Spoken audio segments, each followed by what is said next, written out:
नमस्कार दोस्तों, स्वागत है आपका मेरे साथ मेरे YouTube channel art study with G sir में। मैं हूं आपके साथ जितेंद्र कुमार जहांगीर। दोस्तों, हर बार की तरह इस बार भी कुछ स्पेशल आपके लिए लेकर आया हूं, यानी अनुपम सूद के बारे में हम बहुत सारी महत्वपूर्ण जानकारियां लेकर आए हैं। जैसा कि आपने देखा है, हम लोग इनके बारे में आज पूरी जानकारी प्राप्त करने वाले हैं।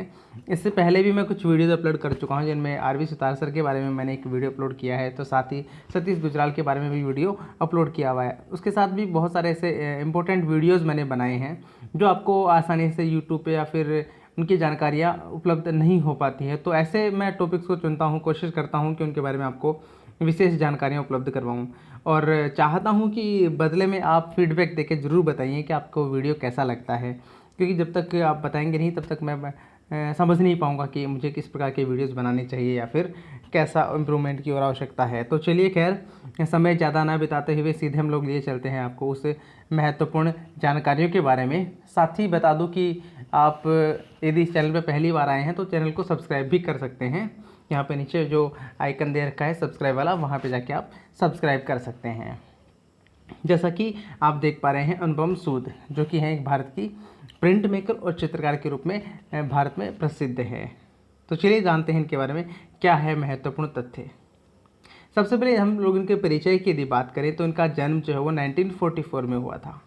पंजाब के होशियारपुर में इनका जन्म हुआ था। और इनके यदि हम लोग कला गुरु की यदि बात करें कि इनके कौन गुरु थे इनके, तो सोमनाथ होर और जगमोहन चोपड़ा इनका नाम आता है जो इनके कला गुरु रहे थे। तो सोमनाथ होर एक काफ़ी प्रसिद्ध प्रिंट मेकर के रूप में भारत में जाने जाते हैं, तो जरूर याद रखें इस बात को भी। बाद में बात करें हम इनकी कला शिक्षा के बारे में कि इन्होंने अपना कला का अध्ययन कहाँ से प्राप्त किया था, तो इन्होंने 1962 से 67 के मध्य कॉलेज ऑफ आर्ट्स नई दिल्ली जो है वहाँ से इन्होंने अपनी एजुकेशन ली थी।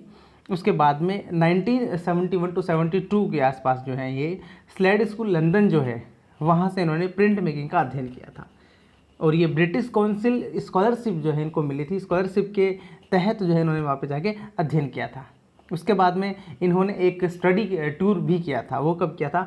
1990 में, 1990 में किया था इन्होंने। ये CICA, माफ़ कीजिएगा यहाँ पे नाम इसका Cambrian international college of aviation लिखा हुआ है, बल्कि इसका नाम दूसरा है जो आपको आगे देखने को मिलेगा। बट इतना याद रखिए कि CICA जो है उसके द्वारा जो है इसको फेलोशिप इसको मिली थी USA का अध्ययन करने के लिए। इसका होगा सेंटर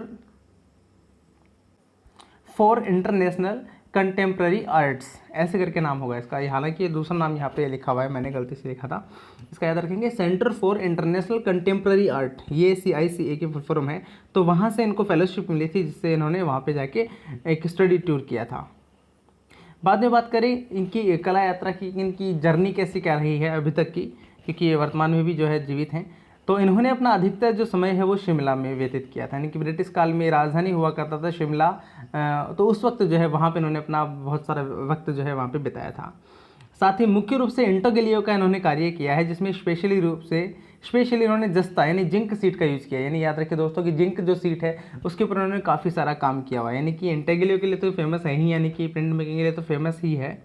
साथ ही इन्होंने लिथोग्राफी स्क्रीन प्रिंटिंग के साथ इंटेगेलियो का भी प्रयोग किया है, यानी कि इन्होंने फ्यूजन वर्क किया है। कह सकते हैं कि इन्होंने मिक्स मीडिया, न केवल जिंक पे न केवल इन्होंने इंटेगेलियो किया है, बल्कि इन्होंने लिथोग्राफी स्क्रीन प्रिंटिंग इनका भी कॉम्बिनेशन करके एक नए तरीके से इन्होंने आर्ट डेवलप की है।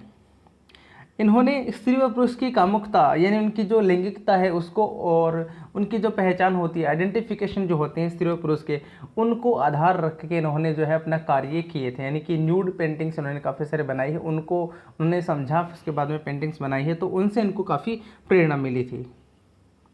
इनके प्रिंट्स में स्त्री पुरुषों की न्यूड फॉर्म देखने को मिलती है। 1970 के मध्य मुख्य रूप से इन्होंने वास्तु रूप है, अंग है यानी लिम्स हैं, और मानव जो रूप हैं इनको अपना विषय बनाया था, और इनके ऊपर उन्होंने काफ़ी सारे जो है इन्होंने एचिंग या काम किया था, पेंटिंग्स बनाई थी। उसके बाद में 1970 के अंत में जो है उन्होंने नारी फोकस्ड यानी कि नारी विषय का उन्होंने कार्य किए थे। यानी कह सकते हैं कि नारी पर आधारित बहुत सारे इन्होंने चित्र बनाए थे या प्रिंट तैयार किए थे। 1977 से 2003 के मध्य ये कॉलेज ऑफ आर्ट्स में इन्होंने अध्यापन कार्य करवाया था, यानी टीचिंग इन्होंने करवाई थी दिल्ली आर्ट्स कॉलेज में 1977 से 2003 के मध्य, यानी प्रिंटिंग विभाग में इन्होंने कार्य किया था। फिर है 1968 में, यानी कि 1968 में, यानी ग्रुप 8 जो एक प्रिंट मेकर्स का ग्रुप है।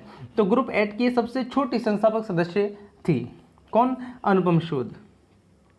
ग्रुप 8 क्या है? ग्रुप 8 की स्थापना जो है वो 1968 में जगमोहन चोपड़ा ने की थी, जो इनके गुरु थे। और ग्रुप 8 में प्रिंट मेकर्स का एक ग्रुप था ये, जिसमें जगदीश डे, उमेश वर्मा, प्रशांत विचित्रा, लक्ष्मी दत्ता, जगमोहन चोपड़ा, योग शक्ति, सुरेंद्र चोपड़ा, अनुपम सूद, ये इसमें शामिल थे। इनके सोलो शो की यदि हम बात करें तो बहुत सारे सोलो शो इन्होंने किए हैं, जिनमें से है प्रीपेटरी एसेसरीज स्केच बुक, लैटिट्यूड 28 नई दिल्ली में 2011 में इन्होंने किया था, the other self art heritage नई दिल्ली में जो 2010 में किया था। इसके अलावा रेप्रोस्पेक्टिव पैलेस ऑफ गैलरी नई दिल्ली यानी PAG पैग, वहाँ पे जाके इन्होंने जो है इनकी 16 एग्जीबिशन उन्होंने लगाई थी 2007 में। तो आप जैसा कि देख सकते हैं। इसके अलावा इन्होंने America, Britain, Italy, Korea, Switzerland और बाकी जो काफ़ी सारे देश हैं वहाँ पे भी इन्होंने जो है ग्रुप एग्जीबिशंस में भाग लिया है। इन्होंने न्यूयॉर्क में अपनी पहली रेट्रोस्पेक्टिव एग्जीबिशन जो है वो लगाई थी, और जिसके क्यूरेटर इनके एक शिष्य थे जिनका नाम है पॉल सेनगुप्ता। पॉल सेनगुप्ता जो स्वयं एक प्रिंट मेकर के रूप में जाने जाते हैं, वो इन्हीं के शिष्य हैं। तो उन्होंने जो है इनके द्वारा लगाई गई जो एग्जीबिशन है उसके क्यूरेटर बने थे।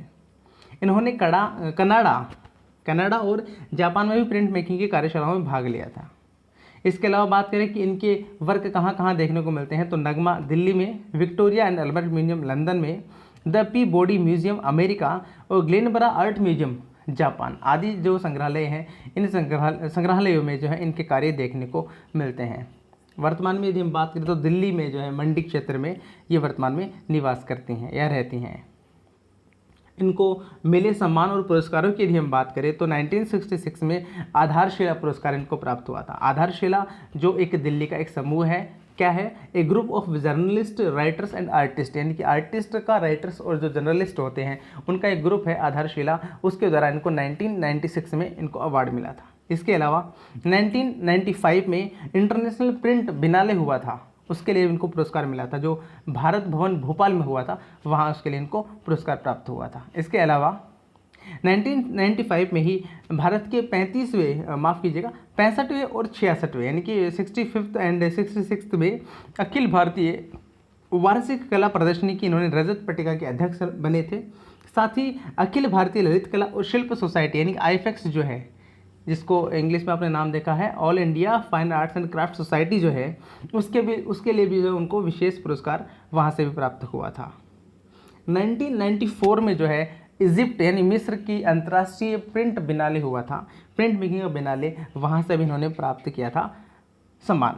उसके अलावा 1990 में centre for international contemporary art CICA, ये CICA की फुल फॉर्म है जो मैं आपको थोड़ी देर पहले बता रहा था, centre for international contemporary art जो है, जिसके तहत इनको फेलोशिप मिली थी और उन्होंने USA का अध्ययन किया, USA का दौरा किया था अध्ययन के लिए, इनके स्टडी टूर किया था।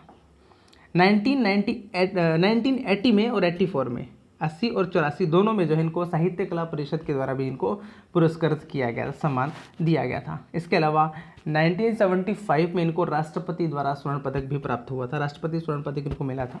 और 1973 में जो है इनको ललित कला अकादमी के द्वारा राष्ट्रीय पुरस्कार भी प्राप्त हुआ था। और जैसा कि हम लोग सबसे महत्वपूर्ण बात की 1968 में जो है ये ग्रुप 8 की संस्थापक सदस्य के रूप में भी इन्होंने कार्यभार संभाला था, या कह सकते हैं कि ये उसकी संस्थापक सदस्य रही थी। अब इनकी बात करते हैं हम लोग, इनकी इंपॉर्टेंट जो आर्ट वर्क्स हैं यानी कि महत्वपूर्ण कलाकृतियाँ हैं उनके बारे में बात करें तो डायलॉग सीरीज, संवाद श्रृंखला 1984 की इनकी श्रृंखला है जो 50.65 सेंटीमीटर आकार की है।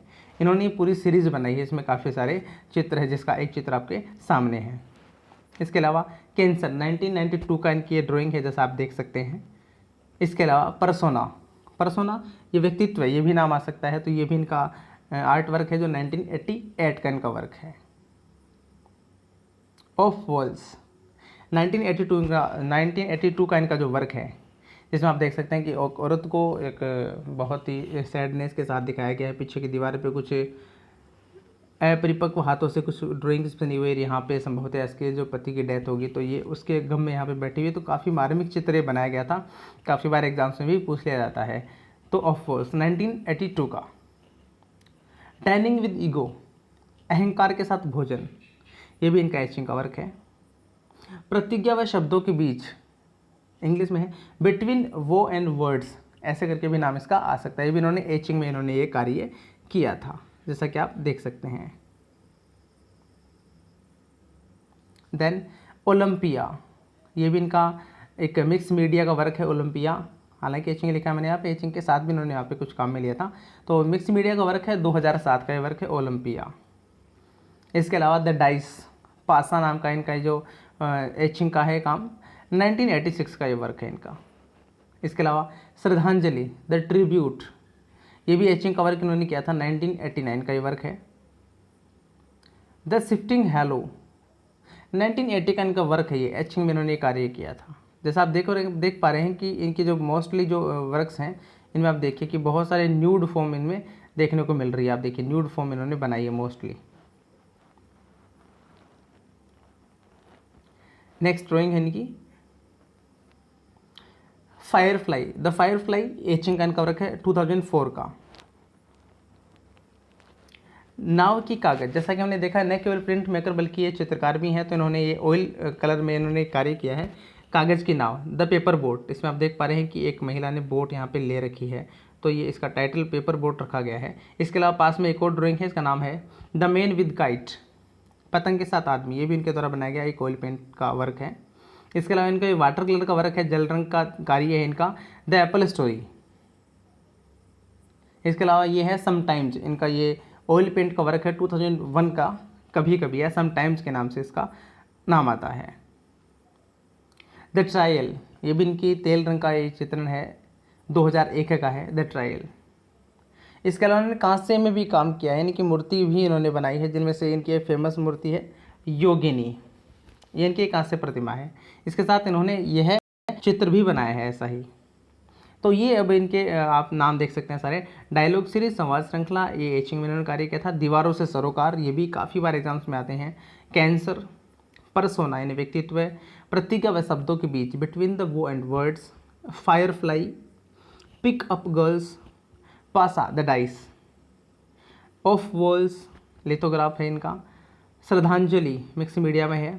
शिफ्टिंग होलो, घमंड के साथ भोजन यानी अहंकार के साथ भोजन, dining with ego, the apple story, पतंग के साथ आदमी, the trial, paper boat, sometimes, योगिनी की कांस्य प्रतिमा। इसके अलावा पिछली खिड़की, द रियर विंडो, 2005 का इनका वर्क है, काफ़ी फेमस है ये भी। और द्रौपदी की प्रतिज्ञा, द्रौपदी की शपथ, द्रौपदीज वोव, ये भी इनका आर्ट वर्क है। इसके अलावा योगिनी के इन्होंने एक चित्र भी बनाया है। तो इस प्रकार से इनके काफ़ी सारे वर्क्स हैं, बहुत सारे इनके वर्क्स हैं जो मैं आपको सारे तो नहीं दिखा पाऊँगा, उनके नाम मैंने यहाँ पे कुछ नाम मेंशंस कर दिए हैं। इसके अलावा ध्यान दीजिए कि ये आपको कैसा लगा, आप ज़रूर बताइएगा कमेंट सेक्शन में। एंड आपने यदि अभी तक चैनल को सब्सक्राइब नहीं किया तो आप सब्सक्राइब भी कर सकते हैं, बट लाइक करना ना भूलें यदि आपको अच्छा लगा है तो। Thank you for watching.